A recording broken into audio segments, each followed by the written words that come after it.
Yes, welcome to the Biz Communication Show. I'm your host, Bill Lampton, the Biz Communication Guy, once again hosting a business communication expert so that you and I will get tips and strategies that boost our management, our sales, our customer service, and yes, our profits. Today, we have, as always, a highly qualified guest.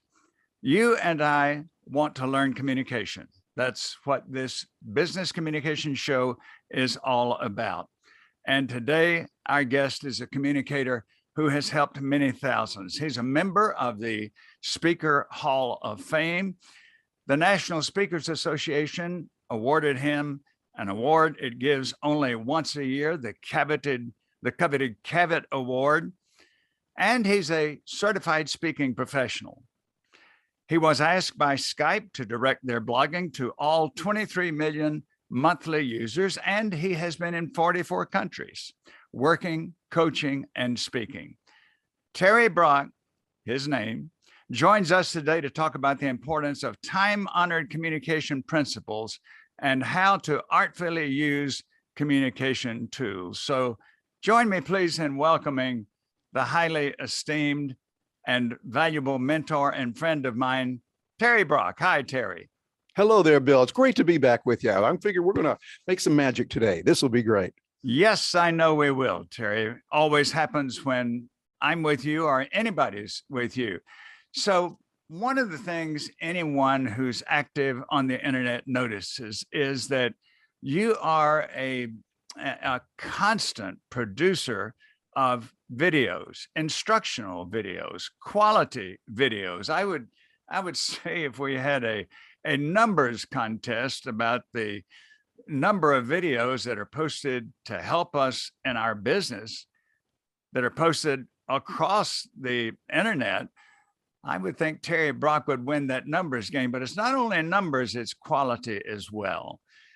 So I'm going to ask you, why is it you are such a believer in video? What do you think is the power of video? So much so that you encourage all of us to learn how to do it.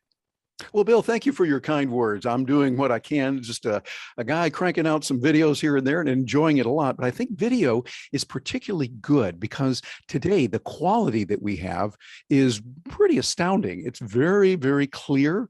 The audio is good. The video is good. Once we get lighting and those kind of things together, we can do it. And our bandwidth is better today than it's been in a long time.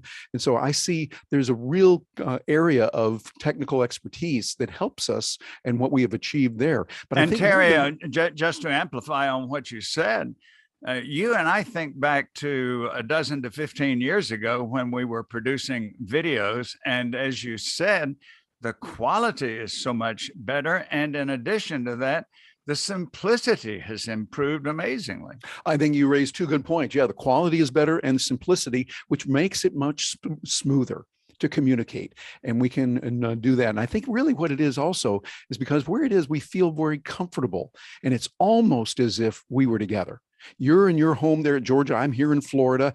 And yes, there's a lot of miles separating us, but it's almost as if we had got together and had yet another one of our wonderful luncheons or dinners that we've had together through the years, getting together and just saying, how you doing? What's going on? What's happening? And we can do that from a casual point of view, but also from a business point of view. When we say, hey, we've got to get work done. We're going to all get the team together at 10 o'clock today. We're going to meet and we're going to cover this, this, and this. We can get serious business done. So I think that's where Terry, I think what's significant here is that you're the guy who taught me Zoom. I can still remember 5 or 6 years ago, you said you would give me instructions on Zoom. I remember exactly. It took 35 minutes. You recorded it. It was on YouTube unlisted so that I could look at it anytime I wanted to. And next thing I knew, I was able to host people as I'm doing now, all because of your instruction. Now, also, we need to point out that in the past 18 to 24 months, there are many people who needed to learn Zoom and other ways of communicating other than in person because of COVID. And so many thousands more are using this technology, aren't they? Yeah, exactly. I think that Eric Wan, the founder and now the current CEO of Zoom, really was looking ahead when he knew that communication and video was going to take off. I had an interview with him a few years ago. And even at that time, before many people knew what Zoom was, he was talking about how it helps people to communicate, help people to get closer to each other and really get business done. So I think he was very farsighted in what he did. And Zoom is a great tool. I'm glad to see it come about and being able to use it now. And hey, it's a lot of fun once we know how to use it. Terry, you mentioned a name there that prompts me to ask another question. You have been a wonderful coach and a role model to many, including me. And I know that we started our acquaintance somewhere around 1997 or 8 when I heard you as a co-host of the National Speakers Association convention in Chicago. I remember you greeted the group and I said, that's a guy I need to get to know. And my question is, you have been a coach and a role model to many people, but I'm thinking that you're a guy who also has learned from others, as we all do. So I'm curious, who have been the people in your career who have been role models, coaches, teachers, allies that you feel have been indispensable for you? Oh, there's so many. It's wonderful. I feel very blessed and privileged that I've been able to connect with some people, some in person, some that I never got a chance to know. Like, for instance, a mentor of mine was Napoleon Hill. Now, not directly, but through his books. Andrew Carnegie, same thing, reading his books and understanding that. I enjoy reading the Stoics. We were talking about that before we started recording. Marcus Aurelius, Epictetus. I'm learning from them, but also real world people. I happened to just luck out when I was in the MBA program there at Georgia State, and I selected a professor for my strategic market planning class that we had. Best one that I ever had, best prof I had. As you know, I've talked about him before, Dr. Stanley. Dr. Stanley helped Thomas me a lot. Stanley, yes. Yes, Dr. Stanley was a wonderful guy, and he taught us about how to live life, real nitty gritty stuff, not just the academic theory.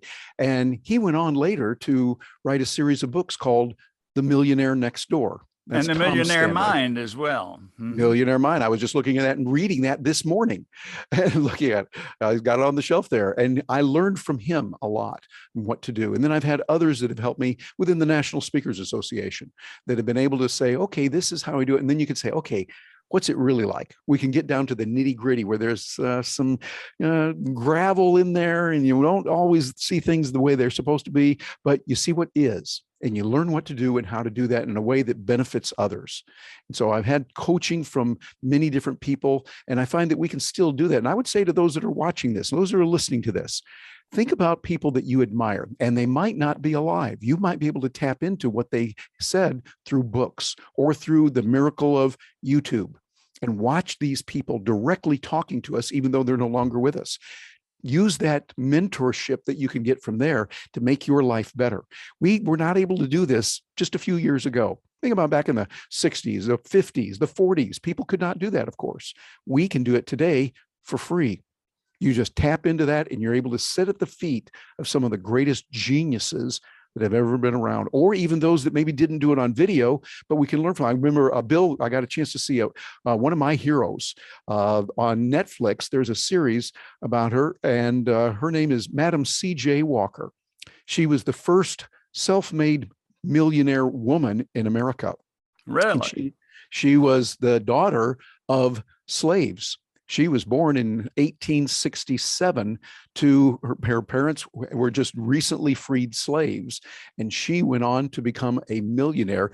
And watching her story and learning from her, I would see her as one of my mentors, one of my, I guess wouldn't say hero, but heroine.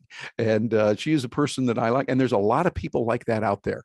So as you're watching this, as you're listening to this out there, I'm talking to you that are doing this, think about what you would like to learn and some of the people that you admire and tap into that resource. Terry, I of course have heard you give presentations at the Georgia chapter of the National Speakers Association. I've heard you at the National Association. I've seen you many times on video presentations. And one of the comments that you made at least 20, more than 20 years ago, when you and I started our acquaintance, you said, if you want to go fast, go alone. If you want to go far, go with others. Yes, that I wish I would have come up with that with myself, but many centuries ago, some wonderful, very wise Africans came up with that saying, and I think there's a lot to it. It's like, yeah, you can get someplace fast going alone, but you go with others and you help others, you can do a lot. It's like a Japanese saying we often hear out in Silicon Valley and other places, that none of us is as smart as all of us. And so by using and tapping into that collective mindset of what others say, while retaining your own respected sovereign individuality, you're able to do more than you ever could by yourself alone. And of course, getting back to Napoleon Hill with his Think and Grow Rich book, which you referred to, he came up with a concept which you and I and many in every profession have benefited from, and that's the Mastermind Group. Yes.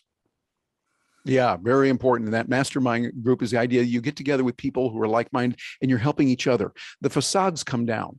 You're with people that you can trust and you can say, hey, I'm really making a mistake in this area. It's not working well. What do I do? Or I'm hurting in this area. Or, hey, here's a great thing that happened.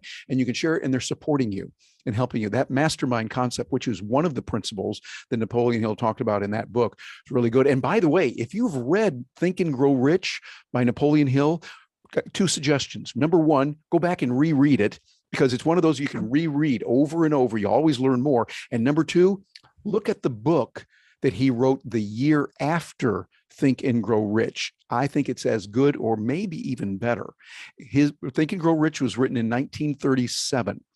And another book came out in 1938, but was not released to the public until 2014. It's called Outwitting the Devil. And it's a powerful book from Napoleon Hill. He didn't think the world was ready for it. And so he did not release it. And after he died, his wife said it's still not ready for it. And for the longest time, the Napoleon Hill Foundation said they're not, until they realized now we are ready. And so they released that. And it is just an incredible book, Outwitting the Devil by Napoleon Hill, one that I would highly recommend.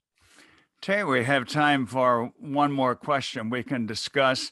You and I, on a number of occasions, when we were sharing lunch together or when we were in a video conversation like this, one topic that we invariably bring up is the topic of listening.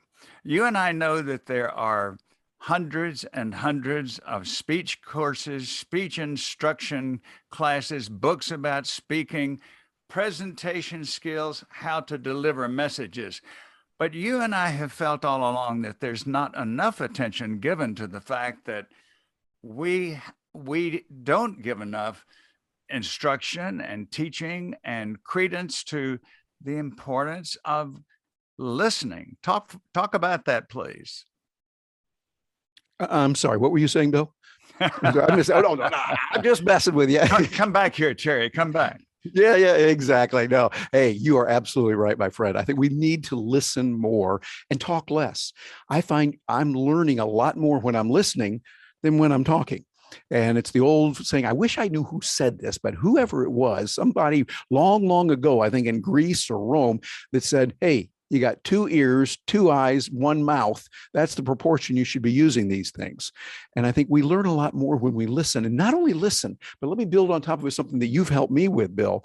And that is to also ask questions that are pertinent, that are inquisitive, not just going, yeah. How are you today? Okay. No. They're not really caring about that, but to say, not only how are you doing today, but what things are going well for you right now? And why is that? Oh, really? Is that? If we can get in there, not in a way that you're trying to interrogate someone, but rather you're supporting them and learning more. I would have to agree with Henry David Thoreau. I can learn from everyone.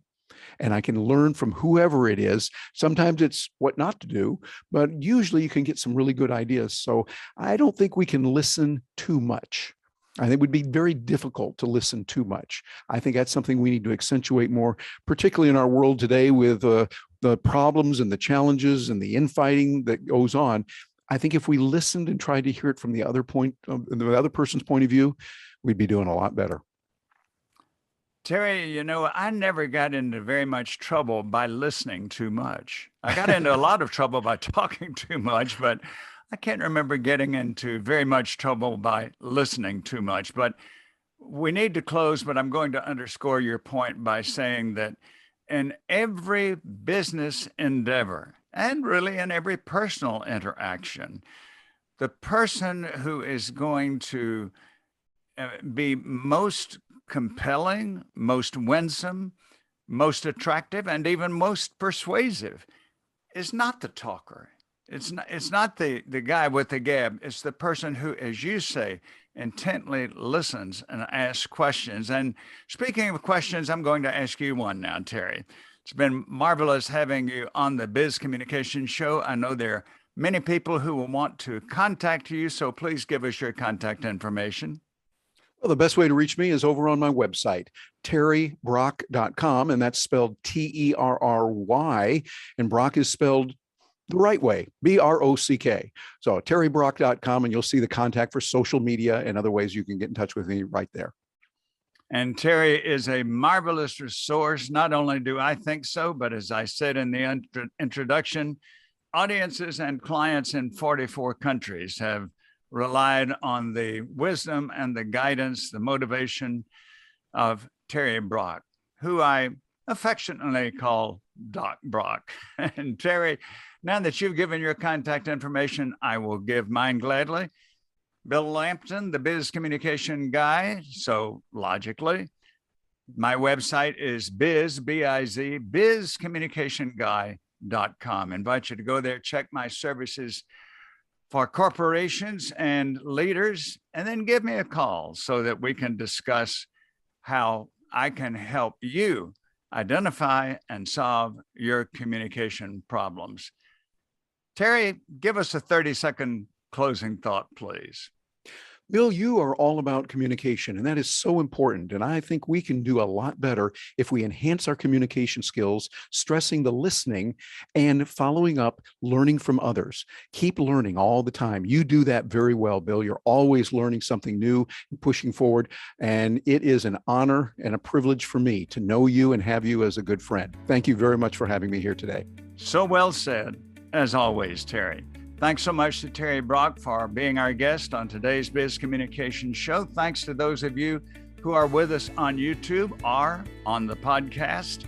We invite you to be with us again next week for another edition of the Biz Communication Show, where we will host an expert who will help us strengthen our business and all of our communication interactions. Thanks again. I'm Bill Lampton, the Biz Communication Guy.